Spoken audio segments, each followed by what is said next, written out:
The House will come to order.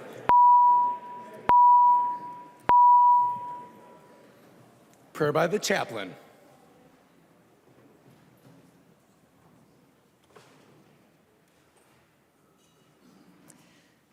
Grace to you and peace. If you would like, I invite you to a deep, generous breath.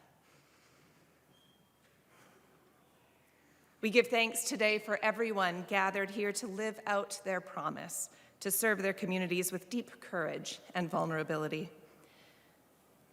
And we ask for renewed energy and hope for this session before us. We can be a fearful people. We distrust our neighbors and believe there's not enough to go around. We lay awake when we need rest, anxious about what we did or didn't do, what we can or cannot accomplish. May we be blessed with a truth deeper than our fears, trusting that our capacity for connection is as abundant as the resources we share, and we are never alone in our work for good. We can be a weary people.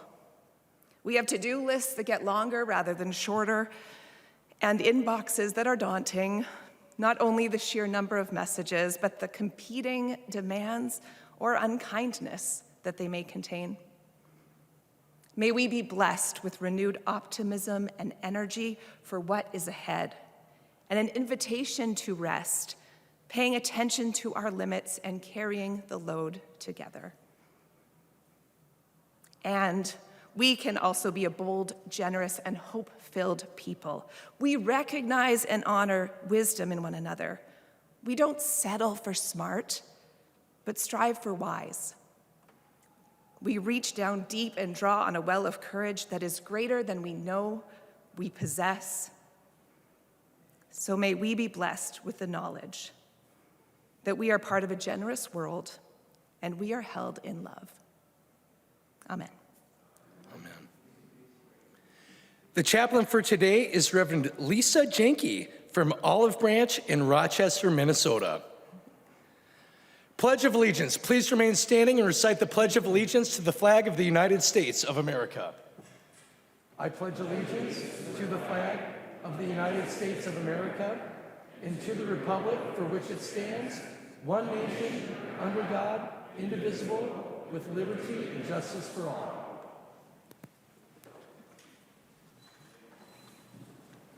The clerk will take the roll.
Members, please answer the quorum call.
The clerk will close the roll.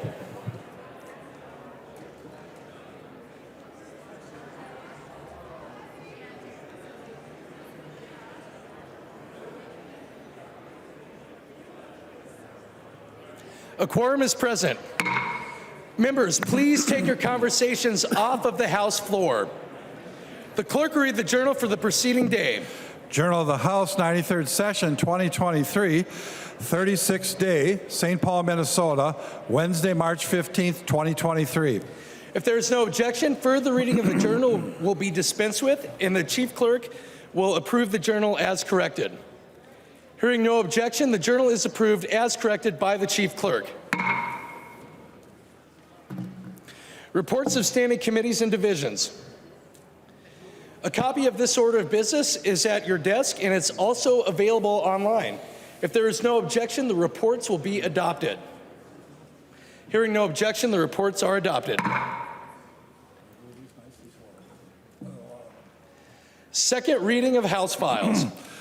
Second reading, House File number 406. Second reading. Second reading, House File number 1153. Second reading. Second reading, House File number 1176. Second reading. Second reading, House File number 1181. Second reading. Second reading, House File number 1182. Second reading. Second reading, House File 1510. Second reading. Second reading, House File 1512. Second reading. Second reading, House File 1650. Second reading. Second reading, House File 1656. Second reading. Second reading, House File 1877. Second reading. Second reading, House File 2033. Second reading. Second reading, House File 2050. Second reading. Second reading, House File 2064. Second reading. Second reading, House File 2293. Second reading. And second reading, House File 2476. Second reading. Well done.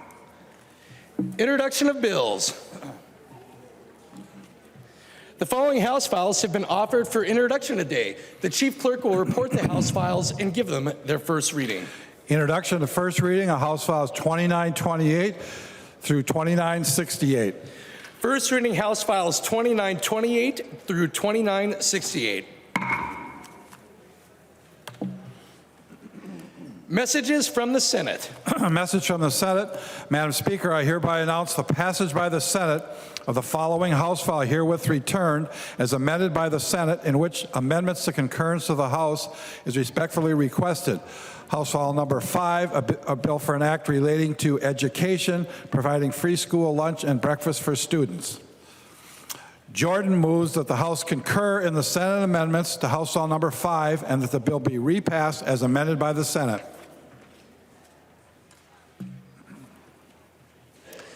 I recognize the author of the bill, the member from Hennepin, Representative Jordan, who will explain the Senate amendments.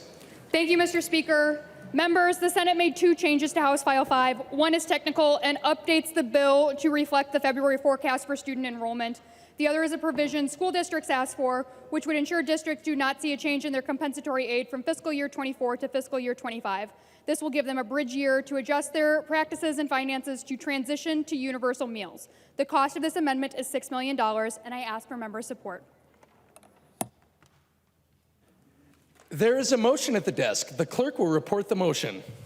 Creshaw moves that the House refuse to concur in the Senate amendments to House File number 5, that the Speaker appoint a conference committee of 3 members of the House, and that the House requests that a like committee be appointed by the Senate to confer on the disagreeing votes of the 2 bodies.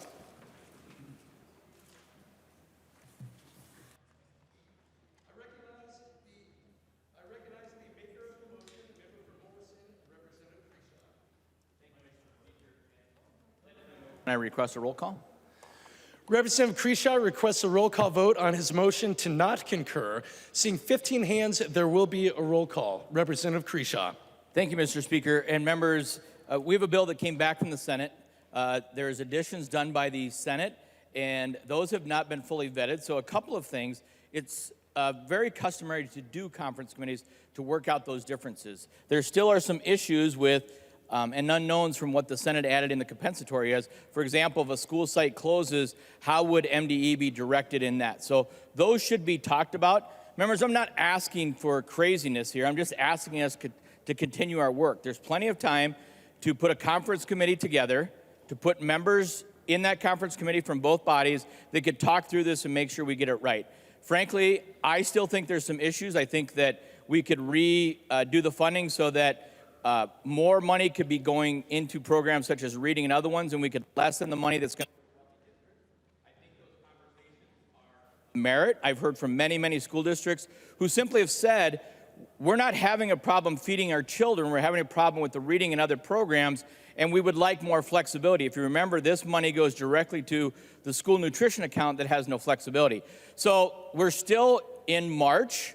March Madness hasn't even begun, the one here in the legislature, not the basketball, so we have time. And I would recommend a conference committee to work those out and would be happy to do that. So that's my motion. Is there any further discussion to Representative Creshaw's motion to not concur with the Senate amendments on House File 5? I recognize the member from Hennepin, Representative Jordan. Members, I urge a no vote on the Creshaw motion. Districts do need this money to go out now to ensure that our districts and the Minnesota Department of Education have the resources and time they need to make sure that every child has breakfast waiting for them on the first day of school. And again, I ask for a no vote. Further discussion to Representative Creshaw's motion to not concur. I recognize the member from Scott, Representative Bakeberg. Thank you, Mr. Speaker. Thank you, members. I would support Representative Creshaw's motion to not concur.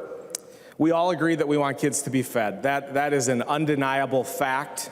There's not a person in the room that would say that is a bad thing. But we have an opportunity now to actually address the issue that this bill is trying to address. We have an opportunity to get this right. Let's send this to a conference committee. Let's raise the eligibility so more kids are being fed through the food program, and then we can allocate those dollars into programs such as literacy, such as mental health, the mountain of needs that our schools are facing on a day-to-day basis. Let's allow our schools to address those needs. There are significant needs in our school. As I'm having conversations with superintendents across the state, they're not asking for this. They're asking for money towards compensatory. To make that clear, there's significant concern about what this bill does to compensatory revenue. And I know we're going to address that. We're going to address that. It's coming. But let's send this to conference. Let's get this bill right so that we make sure that our kids are fed and our schools have the money they need to support our kids. Thank you, Mr. Speaker. Further discussion to Representative Creshaw's motion to not concur with the Senate amendments on House File number 5. I recognize the member from Candy, Ohio, Representative Baker. Thank you, Mr. Speaker and members. Again, I had the privilege last Friday to visit 2 of my schools in the Wilmer District. And I will tell you, this happened to come up with both principals that were showing me the classrooms, showing me what was happening with special ed.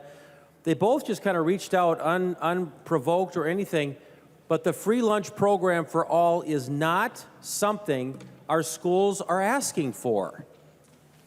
They are saying, and they're nervous because now, again, they think it'll be a good school year, and I do too. I think we're going to do some good things for the student formula, for some of the special needs that we've been working on, but this is one that they are concerned that down the road, this is going to be another cross-subsidy that we don't have enough money to support in the next few years and the few more bienniums down the road. Members are professionals in the field.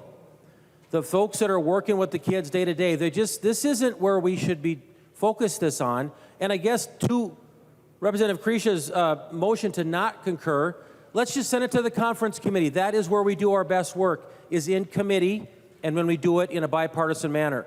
I would hope that the members say that this is the right thing to do. Our folks aren't asking for it. I think it's something we need to spend more time on. Senate found some changes to do it. Let's just not concur with the Senate. Let's put it to conference. Thank you, members, and I really do hope that we can support the Creshaw motion. Thank you. Further discussion to the motion. I recognize the member from Goodhue, Representative Altendorf. Thank you, Mr. Speaker. Members, I want to rise today to tell you that I have been talking to several of the superintendents in my district, and they are very, very concerned about this coming through as a mandate. So we all agree in this body that we want to feed children, especially if there are hungry children falling through the cracks. We absolutely want to achieve that goal this legislative session. However, there is a real sense of nervousness and worry coming right from the school districts, coming from the school board members that I've spoken to, coming to the superintendents. We know that Representative Jordan, her heart is in the right place to do this, but this is not the correct way, I believe, to get this done. One of my superintendents said to me point blank, Pam, I cannot go and testify against feeding children. And I said, I absolutely understand that. Nobody wants to look like we do not want to feed hungry children. And yet, I spoke with a group of superintendents in Southeast Minnesota and then others that are closer to me in my district, and they are worried about this being a mandate. What this bill does is it's going to be feeding some children that do not need this type of help in areas like Edina. And we have other students that are just falling through the cracks, but putting it as a mandate for all, this is going to cause a problem down the road. The superintendent that I talked to specifically said that if all of the mandates that we are looking at right now, this legislative session, even if we increase 5 and 5, which is kind of the dream numbers, right, that the school districts would like, he said they are still looking at possibly needing to cut paraprofessionals or teachers, and that is coming right from a superintendent in my district. So please, members, let's feed hungry children, and let's do it in a responsible way without just doing this blanket approach. Mandates is not a good long-term plan because it takes the responsibility away from the school districts who know best where their dollars need to be spent. And it's requiring a mandate that will be unfunded down the road when our funds are not as high as they are this year. Please vote against this. Thank you. I recognize the member from Hennepin, Representative Joachim. Thank you, Mr. Speaker, and I would like to say we should vote to concur. Folks, this is the responsible thing to do. And I have a surprise that might come to a surprise to some of you. There are hungry kids all over the state, including Edina, including Warroad, including Monticello, including Winona, including Hopkins. So this is something that folks that work with our children have been asking for. And I talked to a heck of a lot of superintendents, and guess what? They're more concerned about us getting our work done so they can set their budgets. They're more concerned about us making good policy and funding it. And we're not looking at not funding this.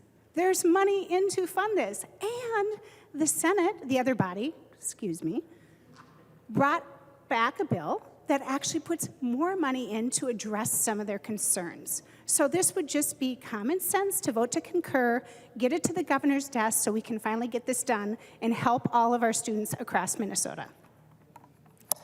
I recognize Representative Mueller. Thank you, Mr. Speaker, and thank you, members. I would rise to vote to not concur. As Representative Creshaw said, it is really important for us to work through the amendments that the Senate has put on this. As Representative Jordan said, this is $6 million that they amended onto this. That's not just change you find in your couch cushion. That's a lot of money. And so it's something that we need to be able to be thoughtful about before we just write words that have huge implications for the state of Minnesota. Just like Chair Joachim, I also talked to several of my superintendents, and they have talked to me about this universal lunch program. Several of them have concerns.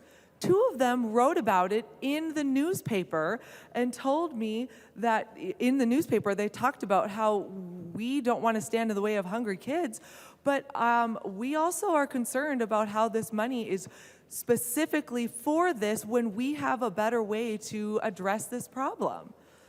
Said we have a superintendent who lobbies for local control rather than imposing it on us.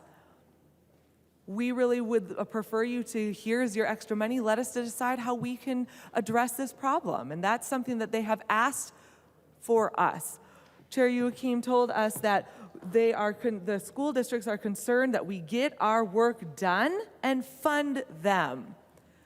This is part of getting our work done. I guarantee you that if we're going to get our work done, they're going to want it to be done right. And part of doing that, getting our work done right, is being deliberative, being collaborative, having discussions so that we're able to really look at unintended consequences and the implications of what these words are. We look at the words on a bill and say, oh, it's going to add $6 million. That's real money, members.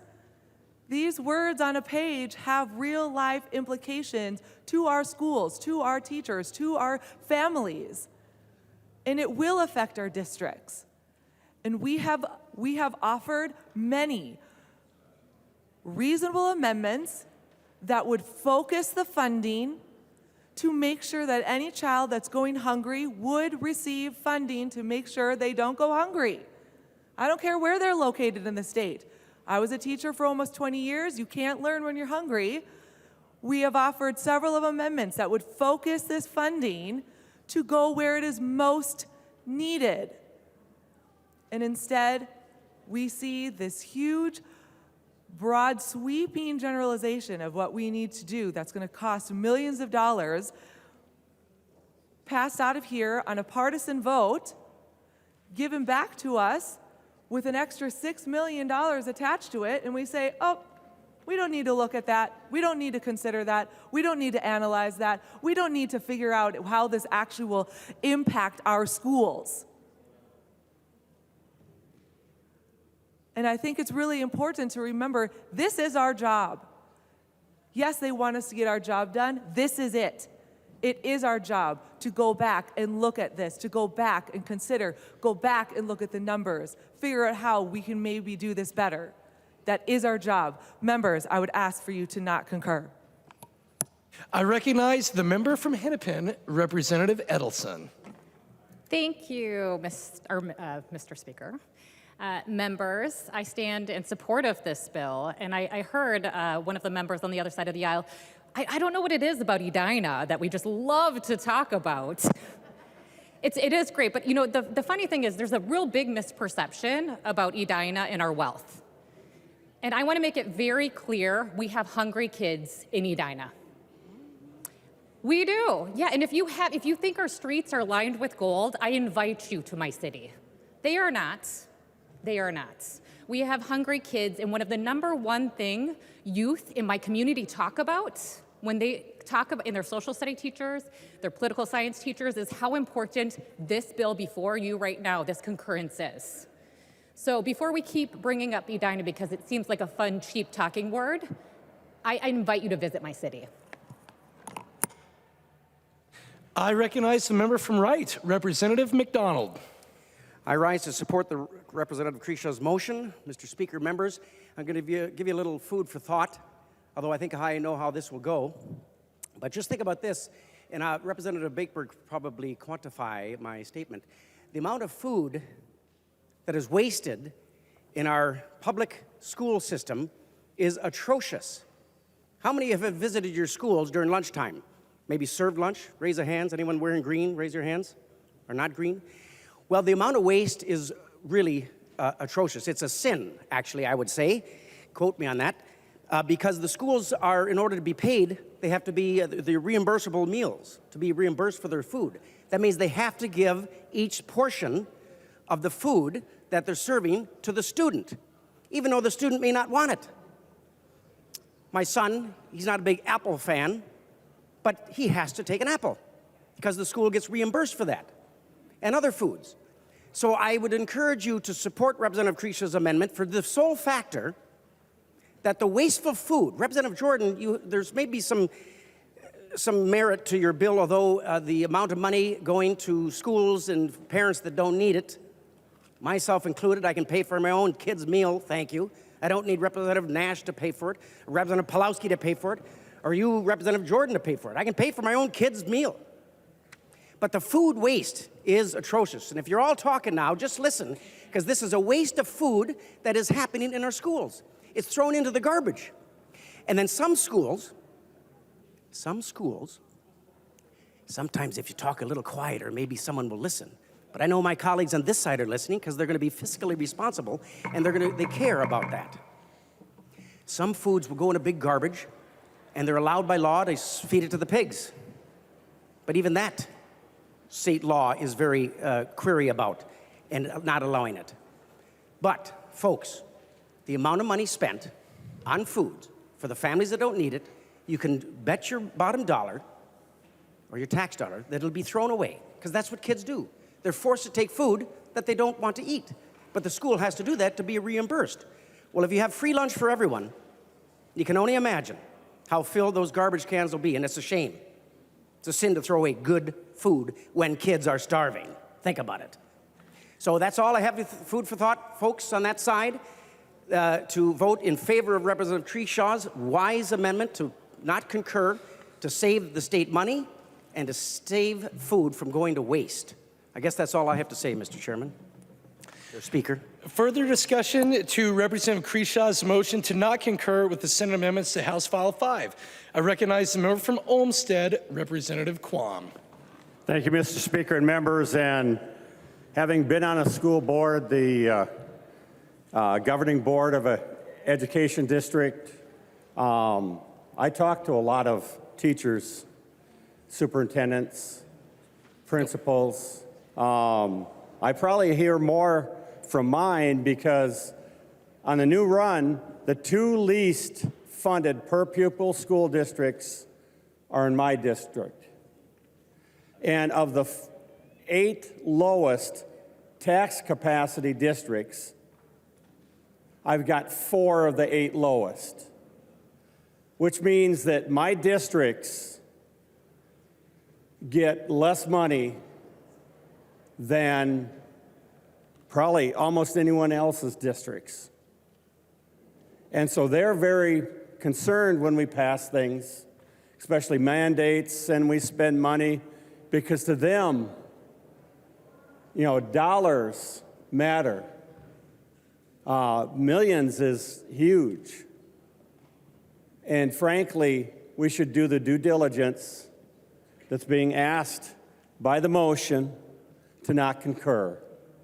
So please vote to not concur. I recognize the maker of the motion to not concur, the member from Morrison, Representative Creshaw. Thank you, Mr. Speaker. And point of order? Representative Creshaw, please state your point of order. What order of business am I on right now? Representative Creshaw, that would be a point of parliamentary inquiry. Are you seeking a point of parliamentary inquiry? My point was I'm on the motion to not concur. And the reason I bring that up is because that's what I'm asking for as a conference committee, to have all of these discussions brought into conference committee. What I'm asking for, members, is the motion is not to concur because there are still conversations to be had. Yes, we're going to have money. Yes, we're going to have resources. And this is not about the money. It's not about all those other things. It's about the very important discussion of getting this right, to go back to conference committee to talk through all of the things that we've learned since House File 5 first came here. So, Mr. Speaker, I believe I've asked for the roll call, and I'm on the motion to not concur. Thank you. Representative Creshaw has already requested a roll call on the motion to not concur. I will remind the body that a point of order can be raised when you feel that a member of this chamber is violating House rules or Masons or our custom and usage. A point of parliamentary inquiry is raised when you're seeking information about what is happening before us in the chamber. There being no further discussion, the clerk will take the roll on the motion to not concur with the Senate amendments to House File number 5.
The clerk will close the roll.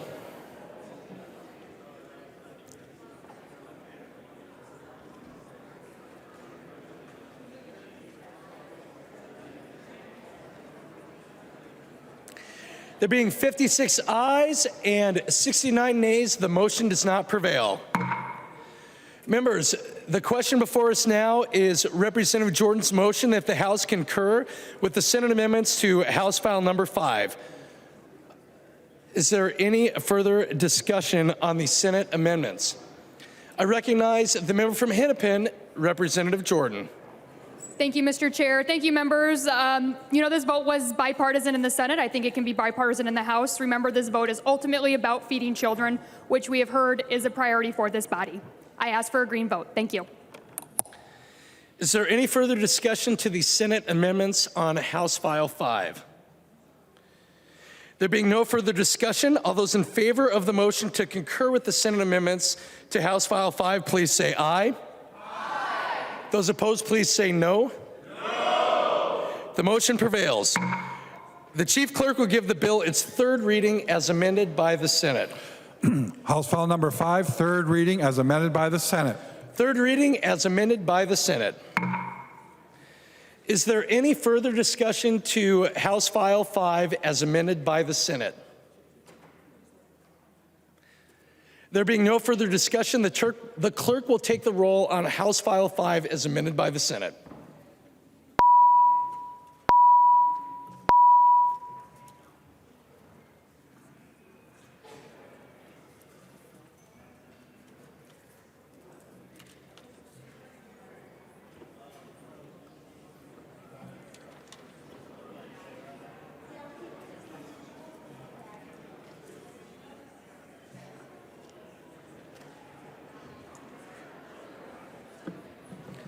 The clerk will close the roll.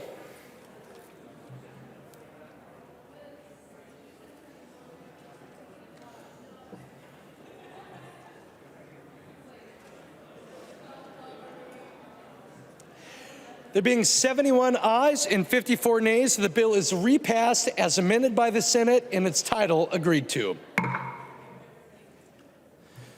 Messages from the Senate. Message from the Senate, Madam Speaker. I hereby announce the passage by the Senate of the following Senate file herewith transmitted. Senate File Number 1816, and the message is signed Thomas S. Bodern, Secretary of the Senate. First reading of Senate files. First reading of Senate File Number 1816, an act relating to state government. Cleavorn moved that Senate File Number 1816 and House File Number 2033, now on the General Register, be referred to the Chief Clerk for comparison. Report from the committee. Hearing no objection, so ordered. Reports from the Committee on Rules and Legislative Administration. Long from the Committee on Rules and Legislative Administration, pursuant to Rules 1.21 and 3.33, designates the following bills to be placed on the calendar for the day for Monday, March 20th, 2023, and establishes a pre-filing requirement for amendments offered to the following bills. House File Numbers 366 and 156. Calendar for the day. The first bill on our calendar for the day is House File 1440. The clerk will report the bill. House File Number 1440, number 1 on the calendar for the day, an act relating to housing, the second engrossment.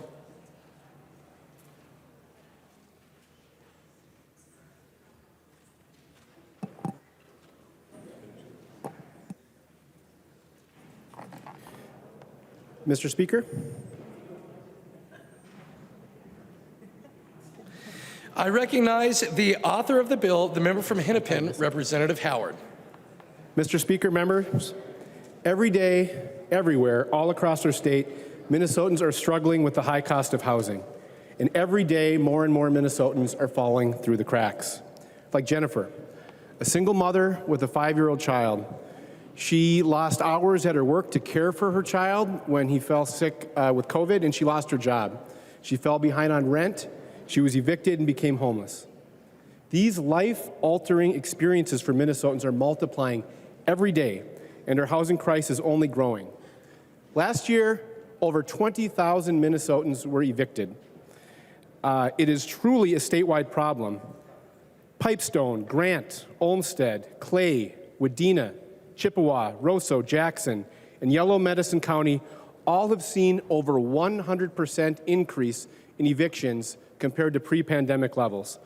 And these represent the largest increases, but of course, every Minnesota county across the state is facing challenges.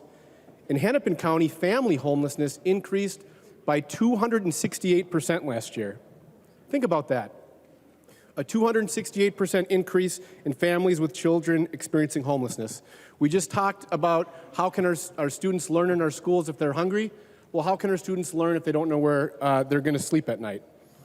So what this bill does is recognizes we need bold and urgent action to address this crisis.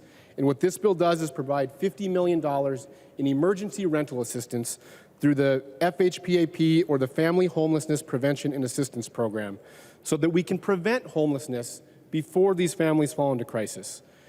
The FHPAP program is well established. It serves Minnesotans in all 87 counties. Local experts, often counties or lead social service agencies in the area, are able to coordinate services and assistance for Minnesotans experiencing housing stability. It's a program that works, and by targeting resources to those existing providers, we can get money out the door faster because it's long overdue. I want to provide a couple examples of how these resources are utilized. A senior adult in Dakota County was living with their adult son. He lost work because of a chronic illness and fell about $3,000 behind in rent. He realized the rent had become unaffordable and was seeking to move in with a relative, but desperately wanted to avoid an eviction.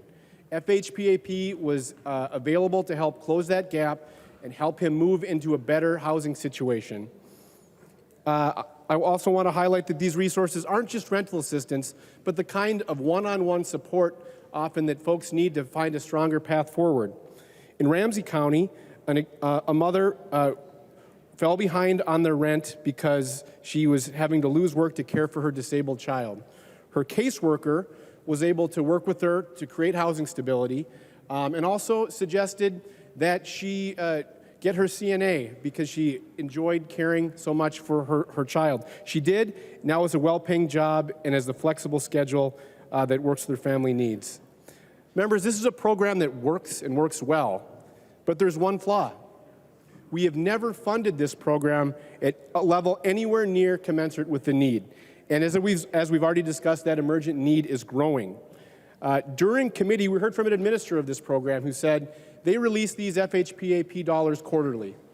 And in just the first few days, those funds are all gone. And so in a matter of months, they release all the funds in 3 days, and then every time the phone rings for the next 3 months, they have to say no to people that are facing a housing crisis. Specifically in Clay County, just between July and December, more than 1,000 families that sought assistance had to be turned away. That represents 80% of the folks that applied for that assistance. And as I just mentioned, Clay County had one of the highest increases in evictions last year, 138% increase. So members, I hope you see the corollary here and why this bill is so important to help folks maintain housing stability before falling into crisis. It is absolutely vital and life-changing and life-saving resources. Members, we face a multi-layered, challenging housing crisis. We absolutely need to be investing in better care, services, and transitional housing like we're doing in the Pathway Home Act. We need to build more affordable homes to rent and to own. We need to create more pathways into home ownership so folks can build generational wealth. We need to be doing all of these things. But what we need to be doing today is addressing the emergency that's facing Minnesotans all over our community, the emergent need that they face for our neighbors that are in crisis. When they pick up the phone and ask for help, someone needs to be there to answer the call. So it's time that we answer the call by voting yes on this bill today. Thank you. There's an amendment at the desk. The clerk will report the amendment. Howard moves to amend House File Number 1440, the second engrossment. The amendment is coded A9. I recognize the author of the amendment, the member from Hennepin, Representative Howard, to explain the A9 amendment. Mr. Speaker, the A9 amendment removes some unnecessary language that clarifies the bill, and aligns our language with the bill that's moving in the Senate. I'd ask a yes vote. Further discussion to the A9 amendment offered by Representative Howard. I recognize the member from Isanti, Representative Johnson. Mr. Speaker, members, Representative Howard, thank you for this amendment. What this amendment actually does is set this funds up so it's actually available to the entire state. It doesn't prioritize one area of the state. It makes them all the funds available throughout the entire state. So thank you, Representative Howard. Any further discussion to the amendment? Seeing none, all those in favor of adopting the A9 amendment, please say aye. Those opposed, please say no. The motion prevails and the amendment is adopted. Members, we are now on further discussion of House File 1440 as amended. Is there any further discussion? I recognize the member from Isanti, Representative Johnson. Just point of question, are we on third reading now? No, we are not, but we can do third reading. There are no further amendments at the desk. The clerk will give the bill its third reading. Third reading, House File number 1440 as amended. Third reading as amended. Discussion, Representative Johnson. Mr. Speaker, members, what's interesting on this bill, it originally started as $100 million, now it's down to $50 million, which is 2.5 times the amount that we originally was in the budget for this biennium. We have 3.5 months left in this biennium, and we start the next biennium, which we're hoping to have target numbers here in the next few days so we can actually figure out how much money is going to be spent, how much money is actually going to give back to the taxpayers who overspent, who were overcharged almost total close to $20 billion. Now, I know we've spent a lot of money over the years on the homeless to the point where we could have bought most of them a home. And now we're going to spend $50 million more. I'm wondering if Representative Howard would answer a couple questions. Representative Howard will yield to a question. We do not, we only ask members to yield to one question at a time, but he will yield to a question, Representative Johnson. Mr. Speaker, Representative Howard, with this $50 million, I'm just wondering where it's going to go. Because in lines 1.10, it states the agency may award to existing programs. I'm just wondering if this is supposed to be for existing programs, or are we going to start new programs throughout the state with new nonprofits receiving this money, or is it going to be going to the current system that we do have that seemed to have worked very well? I recognize the member from Hennepin, Representative Howard. Mr. Speaker, Representative Johnson, these resources will be utilized for existing FHPAP providers. There are 20 of them across the state. They cover all 87 counties. In the metro area, they're largely the counties that administer this. In greater Minnesota, often it's a lead social service agency. But the intent of these resources are to go to the existing FHPAP providers. We do that because we can get resources out the door quicker. It's also why it's important we move on this bill now today and get it to the governor as soon as we can.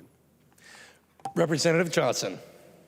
Mr. Speaker, Representative Howard, thank you for that. If we're going to have new people, it'd be hard to get this money out the door quickly, especially when we have a new budget coming to an effect here in a few months. And on the governor's proposal, it's not $50 million or 20 and a half like we had this last biennium. It's $120 million for the biennium. So it makes me wonder why we didn't do $50 million for 3 months when we have a new budget coming out.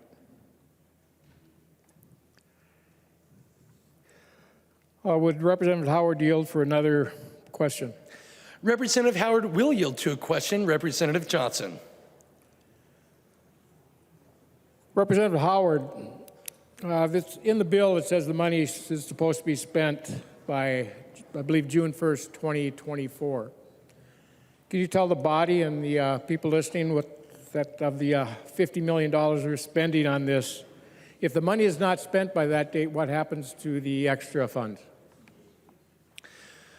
I recognize the member from Hennepin, Representative Howard. Mr. Speaker, I would expect that money would be returned to the general fund. But what I would say is that I have every expectation, given the need, that those dollars absolutely will be spent before then. Representative Johnson. Representative Howard, thank you for that information. Representative Howard, you had talked about the eviction issue where it's up major, over 100% in some counties. But what you failed to mention is we went 18 months with no evictions. They were banned by the executive order from the governor. And we just started getting back into doing evictions where property owners and housing providers were not able to evict people that were not paying their rent. We had a program for them. But the way it was set up, all they had to do was start the application. They didn't have to finish it. They didn't have to do anything. Just start the application, and they could not be evicted. Those people are now the ones getting evicted that didn't follow through, while the property owners and the housing providers were not getting paid, although they still had the bills. They had the mortgages. They had a lot of them had the utilities that had to be paid with no income coming in. I know I talked to a few of them, they ended up losing the properties because the people didn't fulfill their obligation of paying their rent or finishing the paperwork for the program to get the housing providers their money. Now, if you take a look at the list of on the graph we received in committee showing the eviction rate, yes, it was up. But if you added up all the numbers and put them into those 18 months, we're actually down on eviction notices.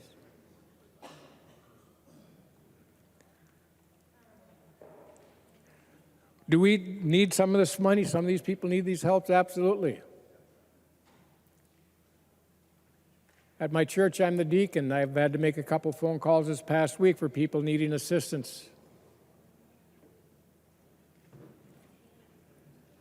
I forwarded them to where they could get it.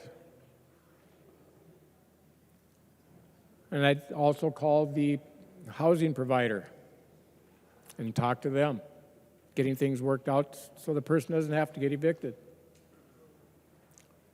And the 3 housing providers I talked to, their exact words, they said, if the person would have came and talked to us, we wouldn't be in this spot. It works both ways on the eviction process. The housing provider does not want to do that, and generally, if the leasee or the renter goes and talks to them, they can usually work it out. And the property housing provider will actually find them places to get their help.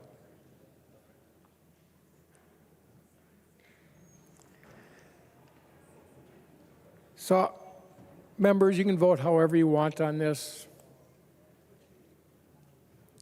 There are people in need. There is resources for them. I don't think we should be, if they're doing the program properly, I have a feeling a lot of this $50 million should come back, especially with the amount that the governor wants to put in this next biennium. So everybody deserves a place to live. Nobody should be out on the street unless they choose to be.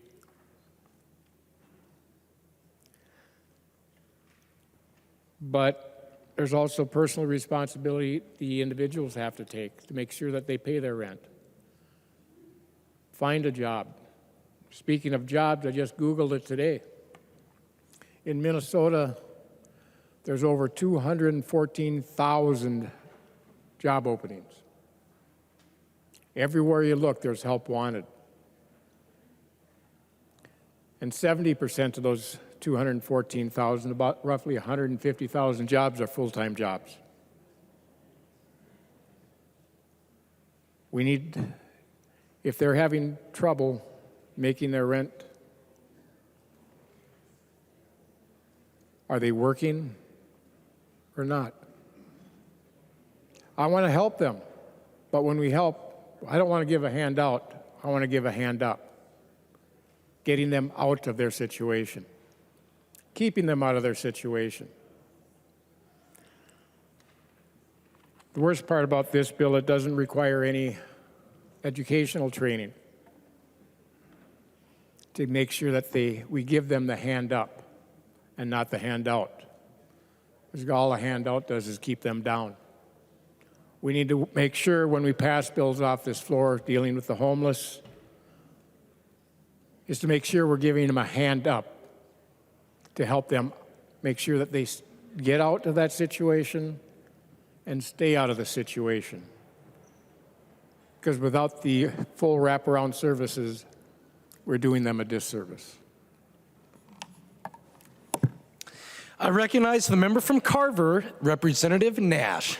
Thank you, Mr. Speaker. And Mr. Chair, I'm sure you're not surprised it wouldn't be a housing bill if I didn't ask some questions, so if the author would yield to a question. Representative Howard will yield to a question. Representative Nash. Thank you, Mr. Speaker. And Chair Howard, question for you on lines 1.13 through 1.14. It talks about the use of this, and it says that qualified families may receive more than 24 months of rental assistance. I think we talked about this in committee, but I just wanted to see if you could establish for us a baseline. What does that mean? It seems very open-ended. If you could maybe define what more than 24 months of rental assistance might be. I recognize the member from Hennepin, Representative Howard. Mr. Speaker, Representative Nash, this language creates some flexibility to provide some of that ongoing assistance. I had mentioned one of the stories about a mother who was on FHPAP for a full 24 months with a child that has a disability. She was able to use those resources through those 24 months, and her caseworker was able to help create a path to a stronger path forward. And so in current practice, very few times are these resources being utilized for that length, in part because the resources are so scarce. But we want to create some flexibility, and that's what this language refers to. Representative Nash. Well, thank you, Mr. Speaker. If he would continue to yield. Representative Howard will yield for another question. Representative Nash. So thank you, Mr. Speaker. And Representative Howard, maybe just a hypothetical. This could then possibly go for 48 months that we would be paying for someone's rent. Representative Howard. Mr. Speaker, Representative Nash, that's not been the practice. We could come up with hypotheticals, but I don't think that's likely. Representative Nash. Thank you, Mr. Speaker. Well, the point that we made in committee, Mr. Chair, and the point that we'll make again here is, if that were to be the case, if 48 months, 4 years were to be the case, that's an exceptionally long time that we'd be doing this for. And I have questions as to how long the money will last, because as it shows in lines 1.8 through 1.9, that the appropriation is one time. So my fear, members, is that this is a one-time appropriation of an additional $50 million, and it could go on for an extended length of time. My concern is that that money runs out, and then you're going to be coming back to the back to the well and say, well, we need another $50 million, because that's what the original number was. We wanted $100 million, and it could go on for 4 years. I just have some trouble with the open-endedness of that, and I did talk about that in committee, and members on my side did as well. I think that it's potentially setting up a very bad precedent for the state of Minnesota to potentially pay for 4 years of rental assistance. And I certainly recognize, Chair Howard, that there are unique circumstances that people need help. But my fear, and I said this in committee, my fear is that this sets up a precedence for a lot of folks to potentially tap into this when they themselves could be working and don't need the assistance. I have some level of trepidation on that. And then lastly, Mr. Speaker, I'll just say, I recognize the need for some of this, but we have a housing crisis. And Chair Howard, you did say that we have a housing crisis, and you said that it only grows in your opening statements. Well, I agree. We agree on that. We have a growing housing crisis. It is the worst in the nation, hands down, the worst in the nation. And to date, we have heard mostly bills that are kind of just sending money out to help people that are in existing units of housing.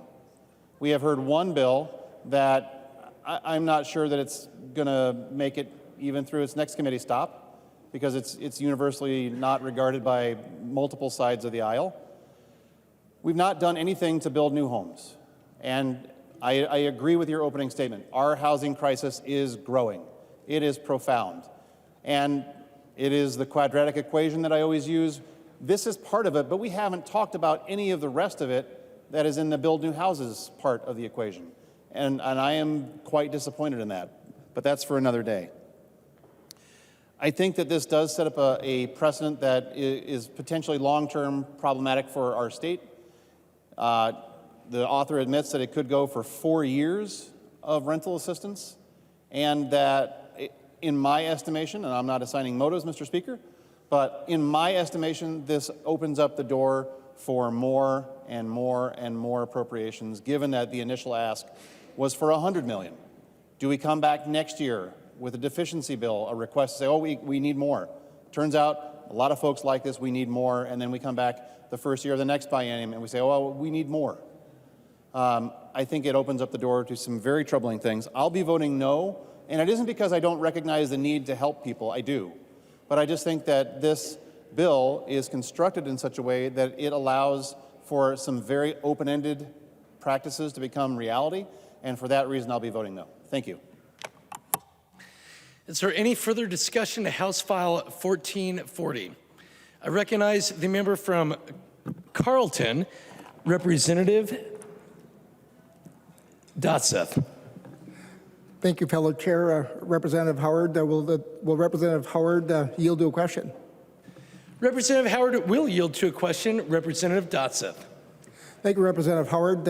We've gone a long way with this bill in committee, so I appreciate your efforts that you've put in place here. The question I've got is, this is an emergency fund. I've seen some robust numbers that were presented to begin with. Now it's at $50 million, which is extremely robust still.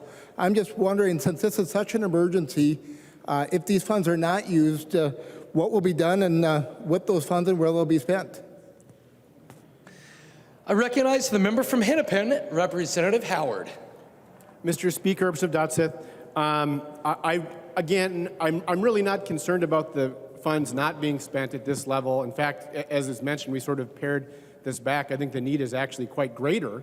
And when we get to our omnibus bill, we might be looking at some of those more long-term build into the base type of needs for a program like this. But what this bill calls out to do is to get this $50 million out the door as soon as we can, given the crisis that's right in front of us and has been in front of us.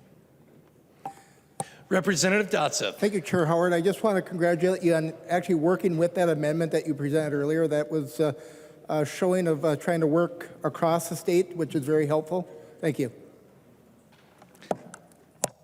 Is there any further discussion to House File 1440? I recognize the author of the bill, the member from Hennepin, Representative Howard. Mr. Speaker, members, I look forward to some green votes here. I also want to just give a few thank yous. First and foremost, I want to thank the advocates who, for more than a year, have been ringing the bell and saying that we need to address this crisis. I remember vividly when it was announced that the federal resources for rental assistance had dried up, and we had advocates come to us and say, Minnesotans are still struggling in this pandemic. We need to respond. If we don't do something, we're going to have an eviction crisis in this state. And you know what we have? An eviction crisis in this state. Their efforts have pushed us forward, and it's long past time that we take action. I want to thank the partnership with our folks across the body in the Senate, with the Governor's Office and Minnesota Housing. We have a lot of alignment to move quickly and move fast, because we need to. And then the last thing I just want to mention, just a little bit to this notion of, who finds themselves in a housing crisis and why. And let me be clear, the number one reason that folks find themselves in a housing crisis is that housing is unaffordable. Right now, over 500,000 Minnesotans are paying more than 30% of their income in rent. More than 200,000 Minnesotans are paying more than 50% of their income in rent, more than half. When you're paying more than half of your income in rent, by the way, 9 times out of 10, these are people that are working. Wages have not kept up with housing prices, not even close. So we're talking about working families who are paying more than 50% of their income in rent. And when you're paying more than 50% of your income in rent, you're one bad break away. You're one of those stories, like I mentioned, away from being in a housing crisis. And that's why this is a multifaceted work that we need to realize that everything's at the center. If people can maintain housing stability, so much more can go right in their lives. But when folks face that crisis, I see as an obligation to say, we are going to be there for you, Minnesotans, and we need to be there for Minnesotans today, and we do that by voting yes on this bill. Thank you, Mr. Speaker. Seeing no further discussion, the clerk will take the roll on House File 1440.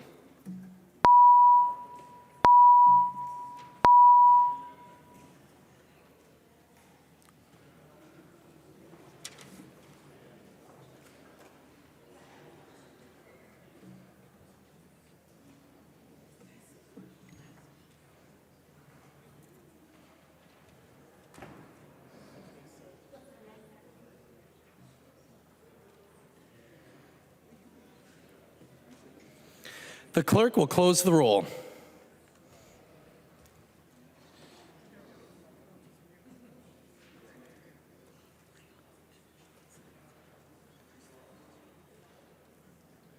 There being 73 ayes and 50 nays, the bill is passed as amended and its title agreed to. The next bill on the calendar for today is House File 745. The clerk will report the bill. House File number 745, an act relating to corrections, number 2 on the calendar for the day.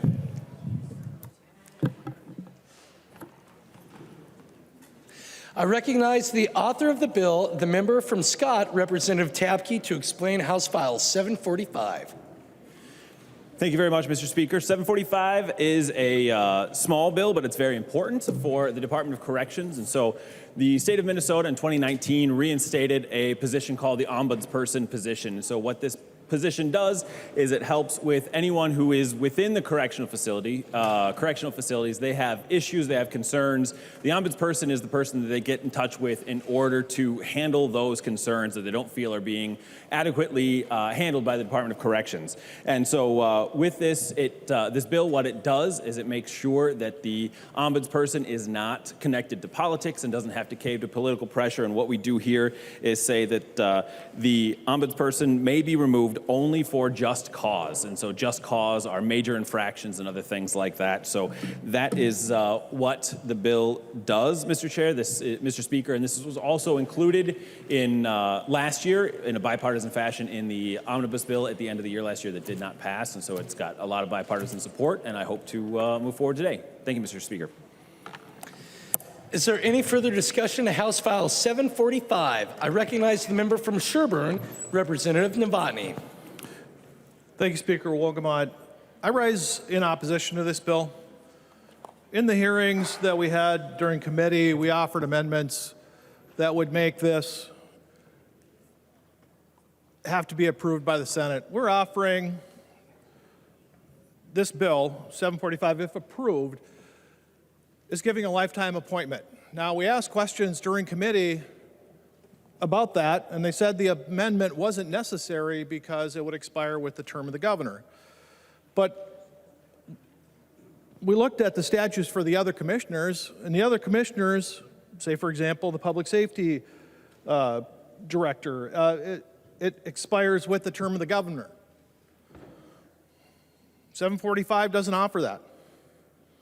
745 does not amend the current statute, 241.90. There's no mention of expiring with the term of the governor. We think that if there's going to have what is in effect a lifetime commitment, a lifetime appointment, that this should be at least brought before the Senate for an approval. With that, we ask for a red vote. Thank you.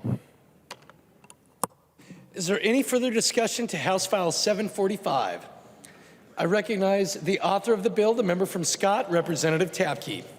Thank you very much, Mr. Speaker, and members. I appreciate the comments, and whether we can agree or disagree on this bill, I think we can all possibly agree that this is the best bill to come out of my district in the last 2 years. So thank you.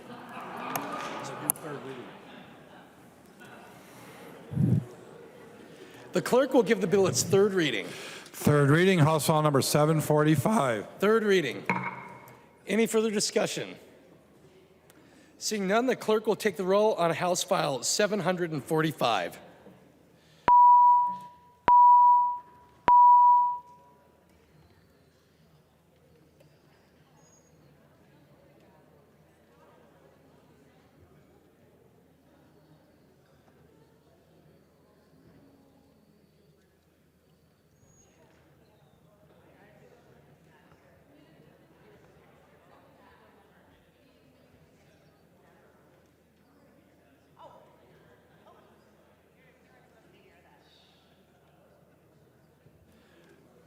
The clerk will close the roll.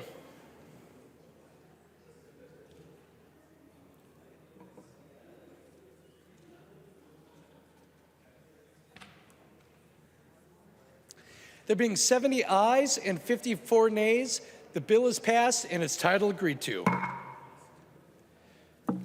The next bill on the calendar for the day is House File 975. The clerk will report the bill. House File number 975, number 3 on the calendar for the day, an act relating to transportation. I recognize the author of the bill, the member from Ramsey, Representative Moller, to explain House File 975. Thank you, Mr. Speaker, and apologize in advance for my voice, so hopefully won't have too many questions tonight. Having your car towed is never a pleasant experience, but for some Minnesotans who are homeless and living out of their cars, it can mean them losing everything. Those who can't afford to pay fees to retrieve their car risk not only losing their car, but everything inside of their car. And for some people, this includes their identification, medication, clothing, winter coats, children's homework, personal photographs, and one case that I learned of recently, the ashes of a deceased loved one. The legislature passed a bill in 2008 that allowed those who are homeless or experiencing poverty the ability to retrieve items from their towed car when they are unable to pay the towing or storage fees. Unfortunately, however, that law did not create a remedy. And as a result, some impound lots are still denying people who meet the requirements from retrieving their belongings. And sometimes the impound lot will sell or dispose of the vehicle and then all of the belongings inside of it. This bill was brought to me by Legal Aid, and they have clients who are experiencing this right now. So what we did was, with this bill, we created a remedy. And so with this remedy, it will require that impound lots, when the person shows the right identification, be able to retrieve those items from their car. And if they don't now, they can seek an injunction, and if their belongings have been destroyed, they can seek compensation for that. It also allows for all people to be able to retrieve identification or medication from their towed car. We are pleased that after extensive conversations with the Minnesota Professional Towing Association, they helped craft this language. We did have this bill last year. Representative Petersburg has been very helpful in the process as well. I'm not aware of any opposition to this, and I'd ask for your support. Thank you. There are no amendments at the desk. The clerk will give the bill its third reading. Third reading, House File number 975. Third reading. Further discussion of House File 975. I recognize the member from Waseca, Representative Petersburg. Thank you, Mr. Speaker, and thank you for allowing me to address this bill. This is a good bill. I'm one of the co-authors on it. I've worked with Representative Moller on it, and this really is, as she stated, an ability for us to be able to enforce the laws that's already on the books. So if you're an individual that qualifies for this provision, this just gives us an opportunity to be able to enforce that so that towing companies actually have some consequence if they should arbitrarily destroy a vehicle with all the contents in it. So I would ask for a green vote, and thank you for your support. Further discussion of House File 975. I recognize the author of the bill, the member from Ramsey, Representative Moller. Please vote yes. Seeing no further discussion, the clerk will take the roll on House File 975.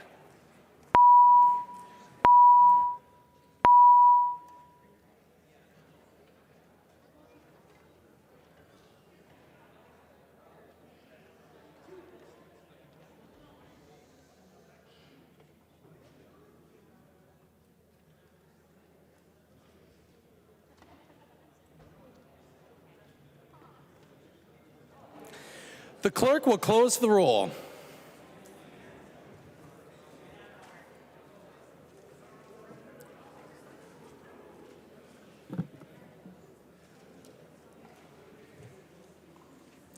There being 122 ayes and 0 nays, the bill is passed and its title agreed to. Motions and resolutions. There are copies of the non-controversial motions at the House desk, and they're available online. If there's no objection, we will take action on these motions first. Hearing no objections, the motions prevail.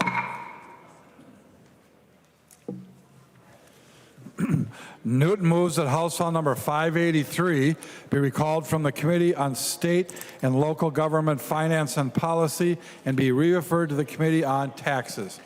I recognize the maker of the motion, the member from Anoka, Representative Newton. Thank you, Mr. Speaker. This is a bill that deals strictly with sales tax, and I've talked to the committee chairs of both committees. Any further discussion? Seeing none, all those in favor, please say aye.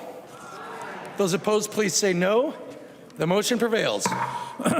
Lee F. moves that House File number 2328 be recalled from the Committee on Children and Families, Finance and Policy and be re-referred to the Committee on Capital Investment. I recognize the member from Hennepin, Representative Lee. Thank you, Mr. Speaker. House File 2328 is a bill to fund the renovation of Youth and Family Center in St. Cloud. All those in favor, please say aye. Those opposed, please say no. The motion prevails. Greenman moves that House File number 2336 be recalled from the Committee on State and Local Government Finance and Policy and be re-referred to the Committee on Climate and Energy Finance and Policy. I recognize the member from Hennepin, Representative Greenman. Thank you, Mr. Speaker. That is my motion. House File 2336 is a bill that establishes the Minnesota Climate Innovation Authority. It does not need to be, I talked about chairs, it does not need to be heard in state government, so we're going to re-refer it to Climate and Energy. All those in favor, please say aye.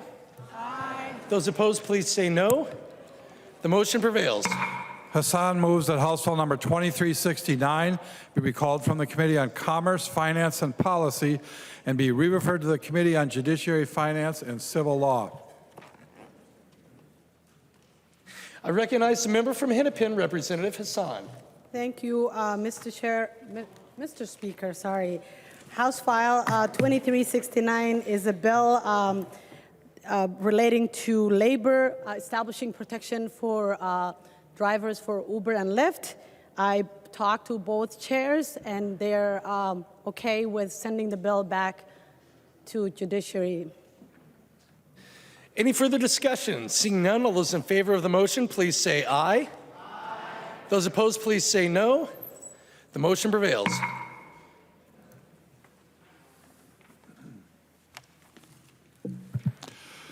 Torkelson moves that the rules of the House be so far suspended that House File number 2790 be recalled from the Committee on Elections, Finance and Policy, be given its second and third readings, and be placed upon its final passage.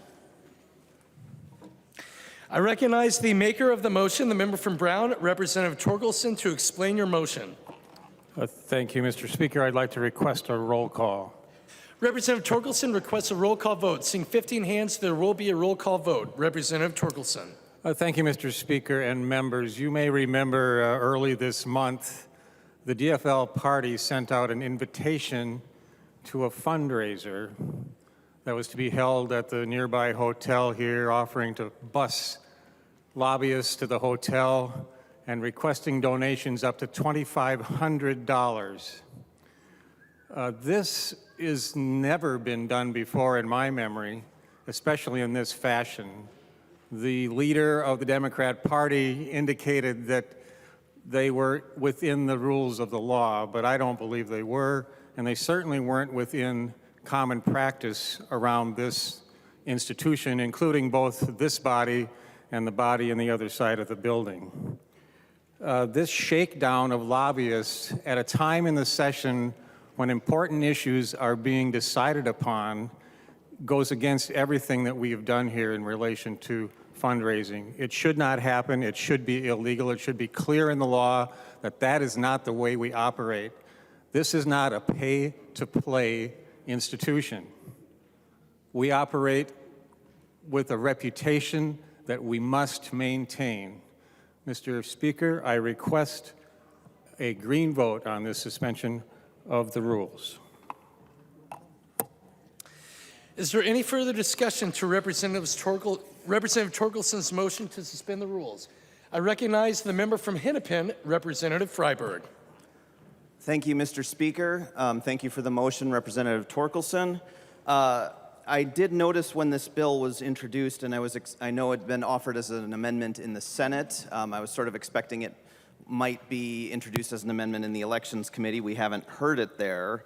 It hasn't been offered as an amendment either. You know, it is, what happens outside of here is a little beyond our control, but it is pretty broadly worded.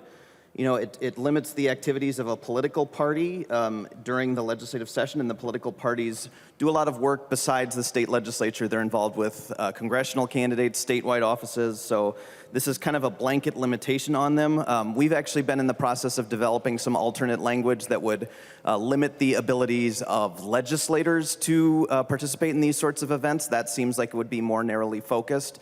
I'd love to work with you on that, Representative Torkelson. I think you raise an important issue, but at this point, I don't believe this language is quite ready for prime time, and I would encourage members to vote no. Further discussion to the motion. I recognize the member from Brown, Representative Torkelson. Thank you, Mr. Speaker. Will the Representative Freiberg yield for a question? Representative Freiberg will yield for a question. Representative Torkelson. Well, thank you, Representative Freiberg. It sounds like you are guaranteeing me a hearing. Is that my understanding of your remarks? Representative Freiberg. Thank you, Mr. Speaker. Thank you, Representative Torkelson. I wouldn't quite go that far. As I said, we are working on language. I'm happy to share it with you. I don't know if this bill will be the vehicle for that or exactly how it will work, but it is an issue we're working on. Representative Torkelson. Well, thank you, Mr. Speaker. I really believe this is too important an issue to play with. This needs to be taken care of. We have a reputation to maintain. I will note that that fundraiser was canceled.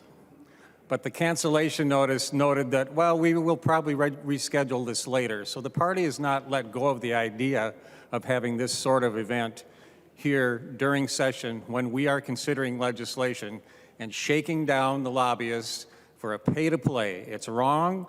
We should take immediate action to dispense with this, and I request a green vote on my bill, or the suspension of the rules. Further discussion on the suspension of the rules. I recognize the member from Carver, Representative Nash. Well, thank you, Mr. Speaker. Members, if I remember, I did see some flyers on this. And to Representative Torkelson's point, your party was running buses to pick people up here in the Capitol complex, picking people up outside the state office building, I believe. And last time I checked, those were our offices, at least until some of the reconstruction happens. But that was a pretty clear message. Mr. Speaker, it's a little loud in the chamber, if you would. Representative Nash, you have the floor. Okay. Well, thank you, Mr. Speaker. I do recognize this as a pay-to-play, and the chair just said that he doesn't believe that there's any guarantee that this will be heard, so let's do it now. Let's do it now. We haven't taken a lot of time on the floor. It's only 6 minutes until 5, and I feel like we have some discussions left in us still. And I think that this is an important enough issue that we should talk about it. Because the pay-to-play notion where you're literally running buses to the state office building to pick up possibly legislators and lobbyists to run them over so they can drop off an envelope full of love for the DFL party, I think that that does warrant a conversation. I think that we should take the time. I don't think that you want to support that because it's a really awful look.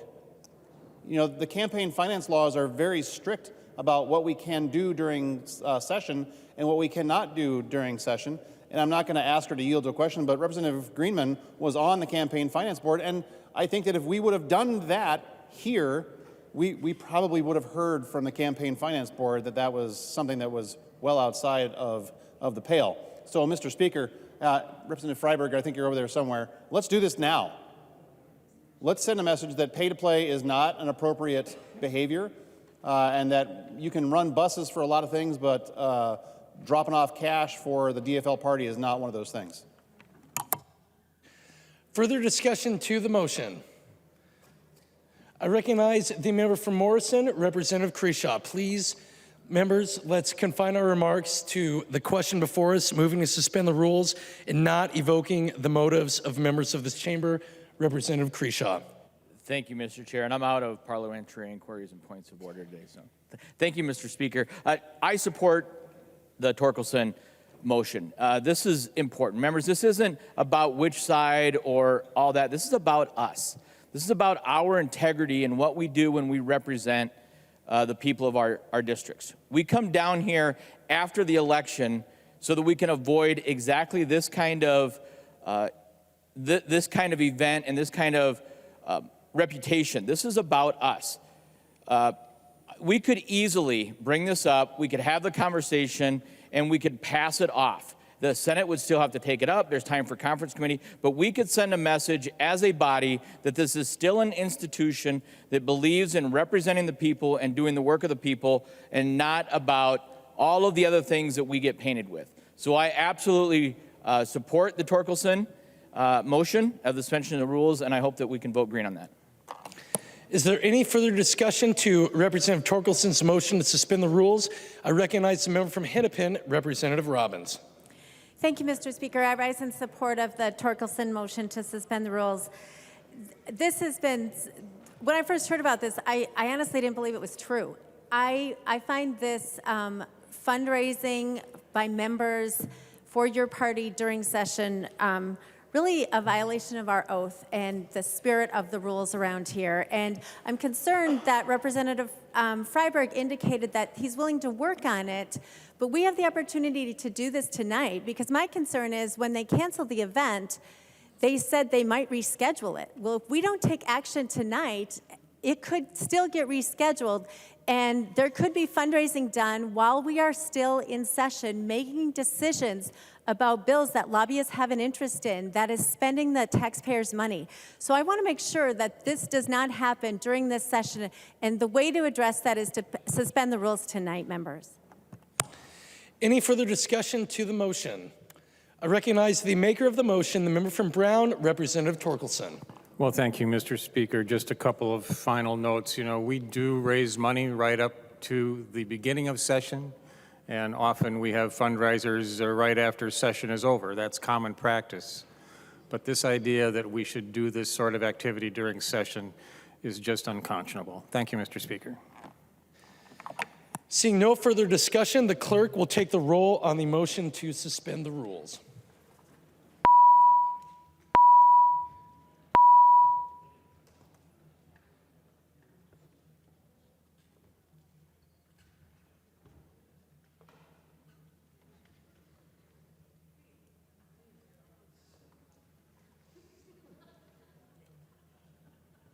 The clerk will close the roll.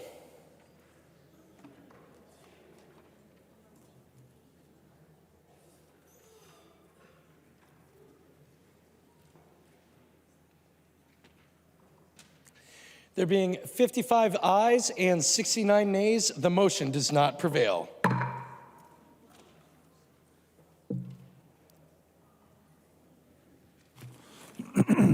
Robbins moves that the rules of the House be so far suspended so that House File number 300 be recalled from the Committee on Taxes, be given its second and third readings, be placed upon its final passage.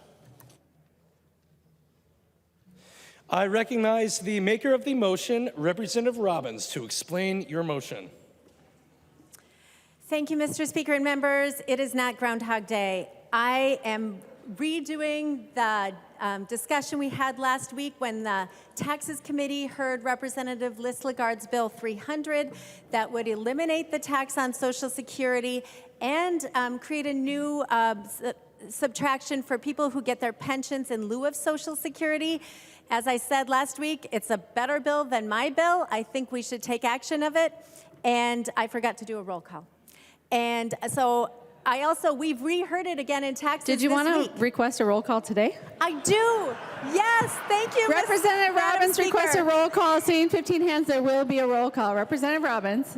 Thank you, Madam Speaker. So I just want to revisit this. We also revisited it in Tax Committee this week. We heard more testimony. There is broad bipartisan support for this bill. And members, this should not get tied up in the end of session horse trading on the tax bill. This should run as a standalone bill, and I hope you all will support it. And just as a quick reminder, this is a bipartisan bill. In addition to Representative Lislegard, the co-authors are Representative Brand, Representative Wolgamont, Representative Stevenson, Representative Norris, Representative Curran, Representative Clardy, Representative Hicks, Representative Hewitt, Representative Cleavorn, Representative Hill, Representative Moller, and Representative Newton. So I invite all of you to join us in suspending the rules and getting this done tonight.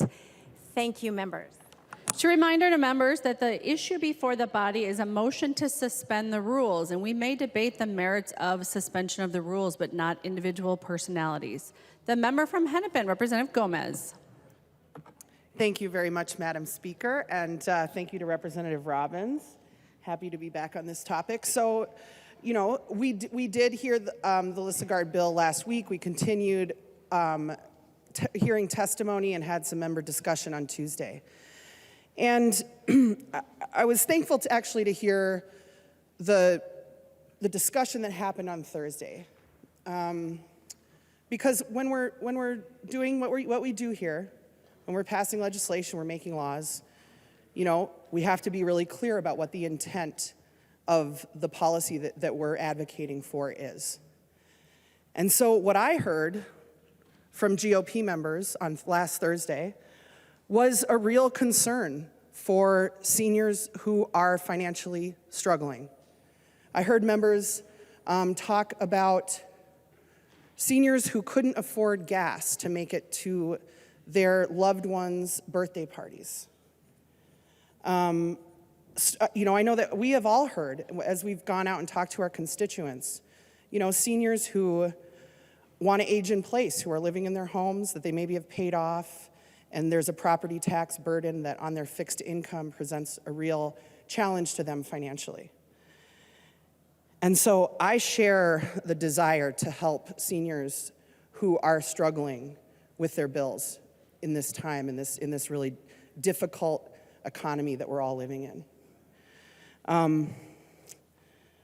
So what we also heard in a week ago in Tax Committee, or I guess, yeah, a week ago in Tax Committee was the newest analysis, which tells us that 58% of those who receive Social Security benefits in Minnesota pay $0 in taxes on those benefits.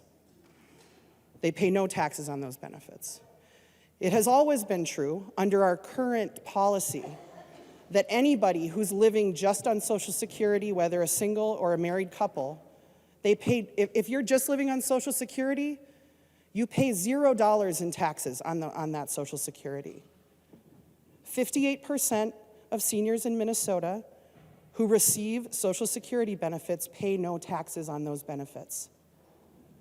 Those are, by definition, include the lowest income seniors in our state. And actually, just this morning, I had kind of like speed dating meetings at a coffee shop in my district, and I met with Catholic Charities, and they told me about a program that they're seeking funding for. And I have this information sheet about it. It's called Homeless Elders. And there's just a point on here. Older adults, seniors, 65 plus, are the fastest growing segment of the homeless population. Okay? Seniors are the fastest growing segment of those Minnesotans who do not have access to housing, to shelter. This policy, a full exemption of Social Security, of taxes on Social Security, would cost $1.2 billion in the 2024 and 2025 biennium, $1.5 billion 2026, 2027. This money, that $1.5 billion is doing nothing to help the homeless seniors. It's doing nothing to help the seniors who cannot afford gas to drive to their grandkids' party. It's doing nothing to help the senior citizens who are trying to age in place in their homes and can't afford their property tax bills.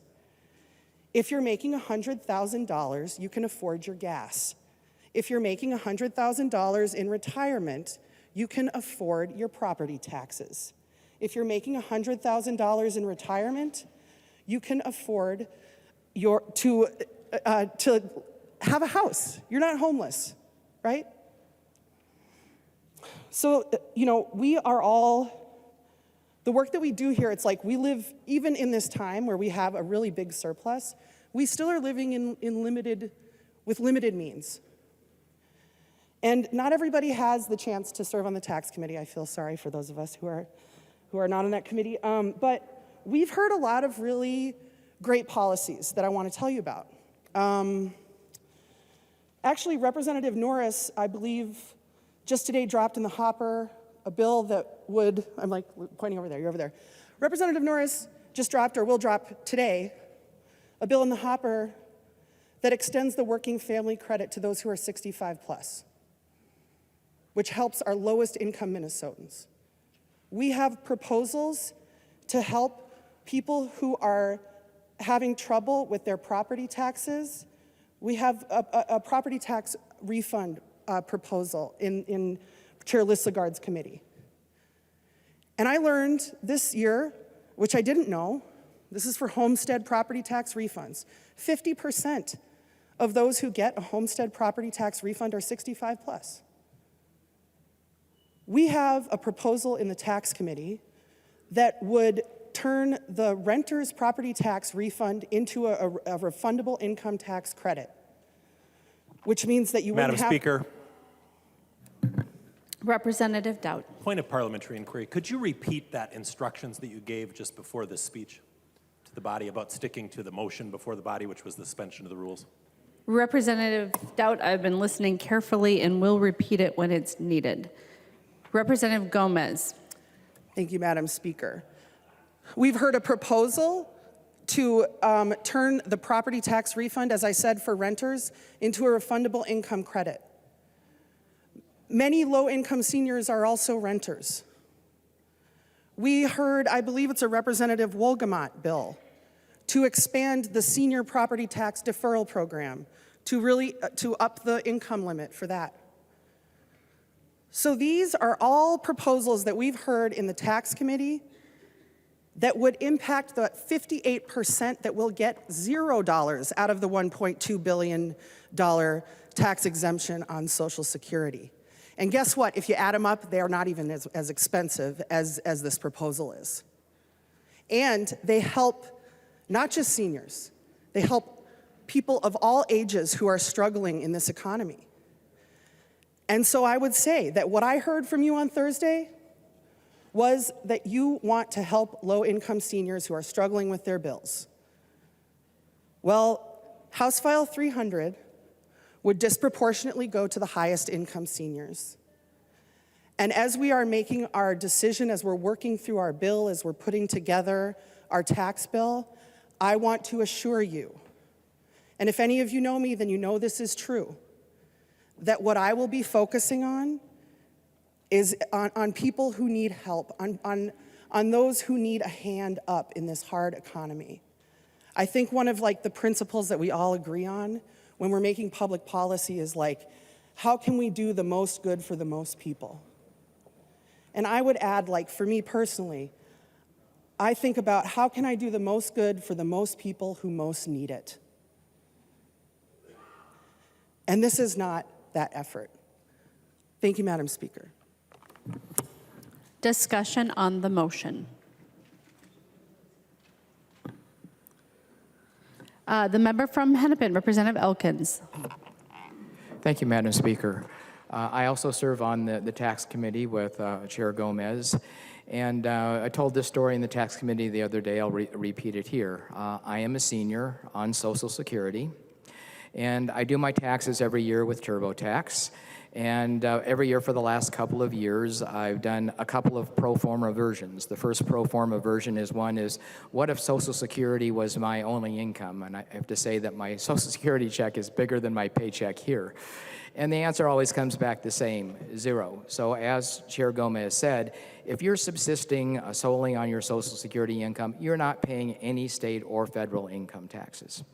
The second pro forma I do is what would happen if I had, if all of my Social Security income was exempt and all my other income, such as my salary here, withdrawals from pensions and retirement funds were my only income. And when I did that pro forma this year, it showed that if I didn't pay any taxes on my Social Security income, I would have only paid about $2,000 in state income taxes on a gross income of over $100,000.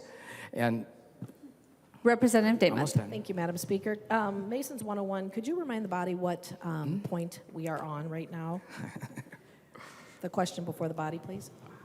Representative Davis, we are on the motion to suspend the rules. Representative Elkins. I'm just about to wrap up. So point I'm making is if I add my Social Security income in, my tax only goes up to about a little less than $5,000. So my effective tax rate would still be only be less than 5%. The points that Representative Gomez making were spot on. It will be much better at aiming the appropriate types of tax relief to seniors if we focus it on things like property tax circuit breakers and the like. Thank you.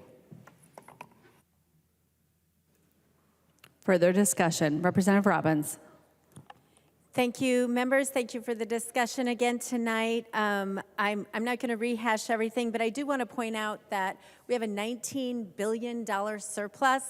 And this would take up about $1.2 billion of that. And this is something we all campaigned on. We all told the seniors in our districts that we were focused on eliminating the Social Security tax as a top priority. And it is March, I believe, 15th or 16th, and this has not come up yet. So there is urgency. It should come as a freestanding bill, and we should honor the testimony not only of the people who get Social Security, but all the teachers and police and firefighters who testified and are asking us to get this done. Please vote green, members, to suspend the rules. Seeing no further discussion, the clerk will take the roll on the motion.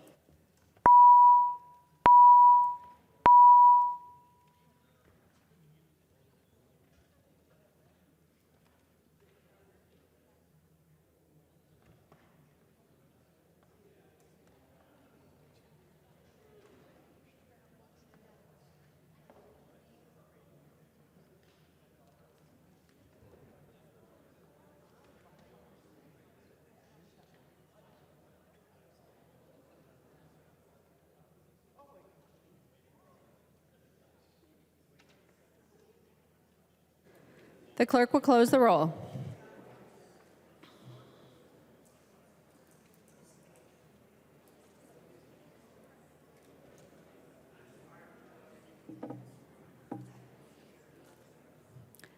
There being 57 ayes and 67 nays, the motion does not prevail. Announcements.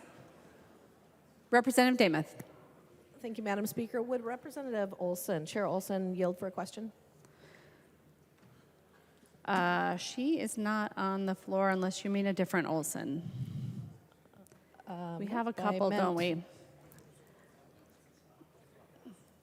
She's not on the floor. Generally, during announcements, we have a little back and forth between the majority leader and the minority leader. Maybe we'll go that direction, please. Okay. Would the majority leader yield for a question? He will yield. Representative Davis. Majority Leader Long, could you let us know when we could expect budget targets as we're getting ready for that second deadline? We are just curious when we could expect those. Representative Long. Thank you, Madam Speaker. Thank you for the question, Leader Demuth. So we, under House rules, have a requirement for budget targets a week from Friday. Representative Demuth. Thank you, and thank you for the answer.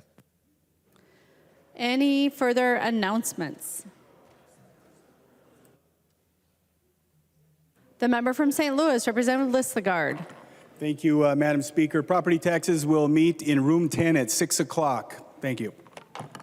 Any other announcements? Representative Herr. Thank you, Madam Speaker. And the Pension Commission will be meeting at 6 o'clock in Capitol Room 120.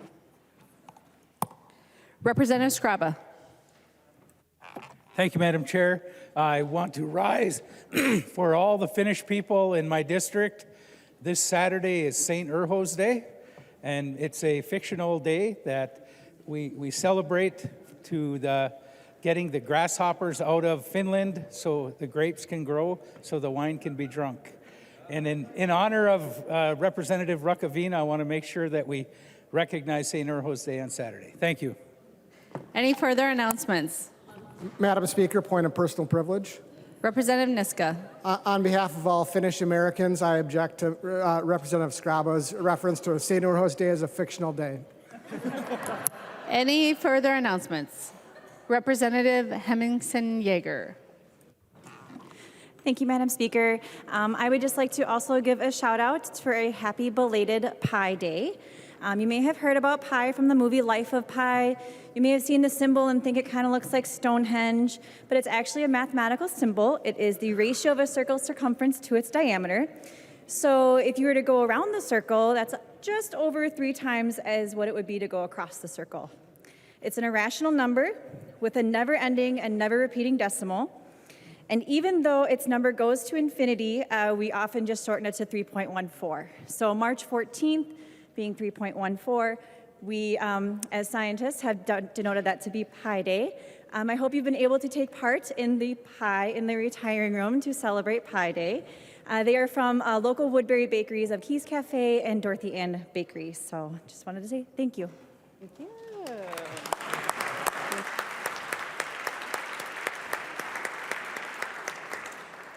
You see how you get applause, you bring food. Any further announcements? Representative Long. Madam Speaker, I move that when the House adjourns today, it adjourns until 3:30 p.m. Monday, March 20th, 2023. Representative Long moves that when the House adjourns today, it adjourns until 3:30 p.m. Monday, March 20th, 2023. All those in favor, please say aye. Aye. Those opposed, please say no. Representative Long. Madam Speaker, I move that the House do now adjourn. I should note that the previous motion prevailed. Representative Long has now moved that the House do now adjourn. All those in favor, please say aye. Aye. Those opposed, please say no. That motion also prevails. The House stands adjourned until 3:30 p.m. Monday, March 20th, 2023.